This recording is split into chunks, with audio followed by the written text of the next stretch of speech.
예전 마을에 얼굴이 예쁜 과부가 살았습니다. 미인에다가 혼자 사는 과부여서 그런지 많은 남자들이 그녀와 하룻밤 자려고 했는데 과부는 남편을 잃고는 평생 정절을 지키며 살겠다고 맹세한 터라 추파를 던지는 남자들을 무시하며 오랫동안 혼자 살았습니다. 그리고 그런 그녀를 본 마을 사람들은 진정한 연려가 나타났다며 반가워했죠. 그녀 역시 사람들이 자신을 그리 여기는 게 좋았던 건지 기나긴 밤 외로움에 지쳐 누군가의 품에 안기고 싶을 때면 자신을 열렬하며 받들어주는 마을 사람들을 생각하며 버티고는 했습니다. 그러던 어느 날 마을에 호라비가 새로 이사 왔습니다. 그는 얼굴이 꽤나 반반하고 말솜씨가 좋아 여자 꽤나 울렸을 것 같은 선비였는데 아니나 다를까 예전 마을에서 부인과 사별한 뒤 유부녀와 노란하다 걸려 이 마을로 도망쳐 온 것이었습니다. 물 맑고 경치도 좋고 들에는 꽃들이 만발하니 이곳이 지상낙원 아니겠는가. 하지만 한 가지 아쉬운 점이 있다면 저 아름다운 꽃을 꺾어 선물해줄 내 사람이 없다는 것이지. 제 버릇해 못 준다고 여자를 밝히는 호라비는 이 마을에서도 얼굴이 예쁜 여자를 꼬시려고 혈안이 되어 있었습니다. 물론 마을에는 얼굴이 고운 처녀가 몇몇 있었지만 그의 눈에는 차지 않았죠. 그러던 어느 날 호라비는 시장에 나갔다가 열려라 불리는 얼굴이 예쁜 과부를 보게 되었습니다. 아이고, 구름을 뜯어먹고 이슬을 마시면서 사시나. 백옥 같은 피부하며 오똑 솟은 코, 하늘하늘 날아갈 것 같은 몸매까지 마치 황진이가 다시 태어난 것 같구나. 호라비는 과부를 보자마자 첫눈에 반했습니다. 그리하여 그녀에게 말을 걸어보려 했지만 대낮에 외간 여인에게 말을 건다는 것은 큰 실례였기에 옆에 있는 사내에게 대신 물었죠. 이보게, 내 말 좀 물음세.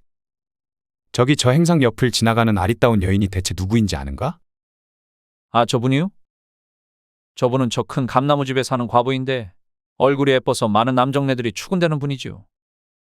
그런데 마을에서 소문난 연려라서 그 잘생기고 돈 많은 남정네들을 다 뿌리치고는 혼자 사셔요. 왜, 관심이시오? 당연하지. 고자가 아니라면 모를까. 아셔요. 선비님도 잘못 들이댔다가는 마음고생만 하고 본전도 못 찾을 거요. 호라비는 집으로 돌아와서 그 과부를 어찌하면 내 사람으로 만들 수 있을지 고민하고 또 고민했습니다. 마을 사람에게 열려라 소문난 것을 보면 그만큼 정절을 중히 여기는 여인이겠지. 그리고 그만큼 열려라 소문이 났으니 마을 사람들의 눈치도 엄청 신경 쓸 테고 말이야.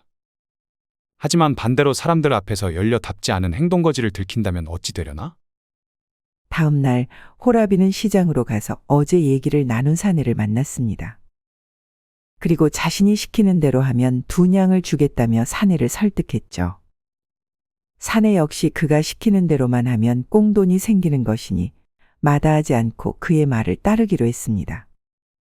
다음 날 해가 채 뜨지도 않은 이른 새벽, 청년은 과부의 집으로 가서 안방문에 대고 다짜고짜 큰 소리로 말했습니다. 과수댁, 오늘 급히 필요한 일이 생겨서 그러니 소 좀 빌려가겠시오. 그러자 집안에서 잠이 덜 깬 과부의 목소리가 들려왔습니다. 먼 새벽에 자다가 봉창 두드리는 소리냐? 나도 이따 밭갈러 나가야 하니 다음에 빌려가거라. 과부가 그리 말하자 청년은 잘 못 들은 척하고는 과부에게 말했죠. 마음도 참 넓으시구만요. 고마워요. 그럼 일 끝나자마자 잽싸게 다시 갖다 드릴게요. 그리고 청년은 외양간에 묶어놨던 소를 가지고 집을 나섰습니다. 거절했음에도 다짜고짜 소를 빌려간다는 청년의 말에 과부는 깜짝 놀라 밖으로 나갔습니다. 옷도 제대로 갖춰 입지 못하고 말이죠. 그러고는 자신의 소를 가지고 집을 나서는 청년의 옷소매를 부여잡고는 말했습니다. 아니 귓구멍에 못 박았느냐? 내 오늘 밭을 갈아야 한다고 말한 것을 듣지 못하였느냐? 아니, 나는 분명 과수댁이 가져가도 좋다고 말한 걸로 들으시오.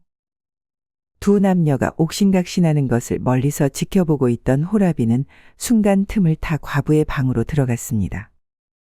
그러고는 옷을 벗고 이불 속으로 들어가 누웠죠.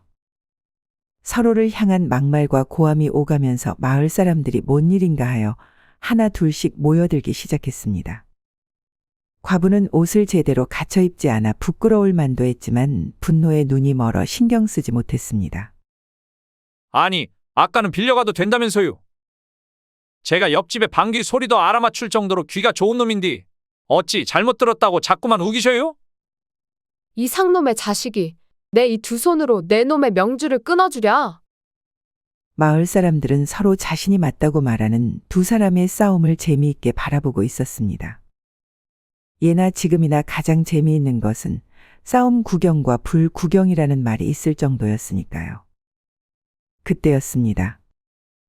갑자기 과부 집의 방문이 열리더니 속옷만 입은 호라비가 밖으로 나왔습니다.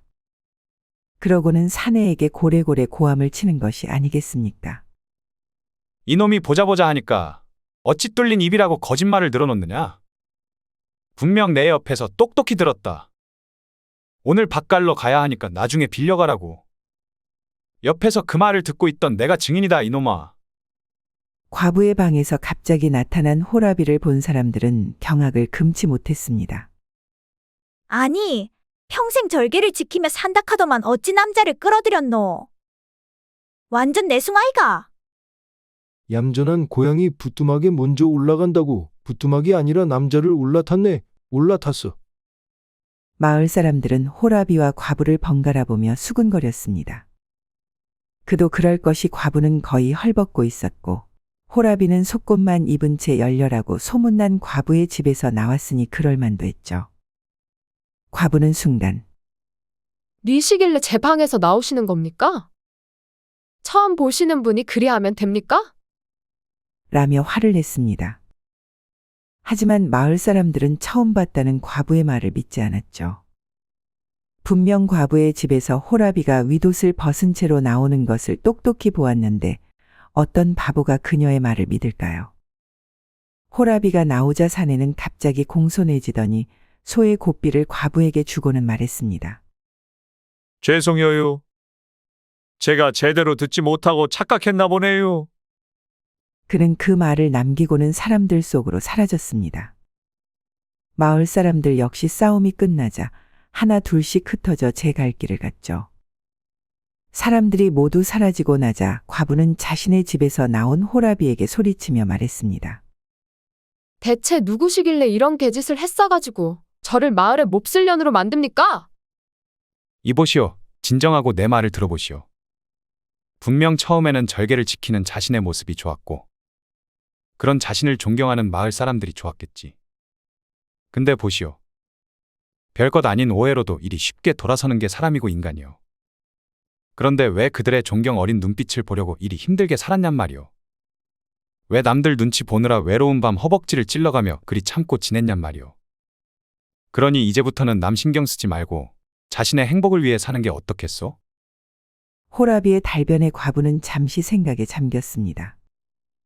그러고는 이내 결심한 듯 말을 꺼냈죠. 그러면 좋습니다. 이미 마을에는 환양년이라 소문났을 테고 더 이상 지켜야 할 정절도 없으니 이제는 제 행복을 찾아 살아가겠습니다. 대신 이 모든 일의 원흉인 당신이 저를 평생 책임져야 할 것입니다. 그러니 오늘부터 저희 집에서 먹고 자고 하면서 같이 지내시지요. 그리고 밤일도 저와 같이 하셔야 할 겁니다. 내 그 말을 기다렸소. 그래, 이제야 말이 통하는구려. 그럽시다. 오늘부터 그리 합시다. 그 날부터 두 사람은 같은 집에서 함께 살게 되었습니다.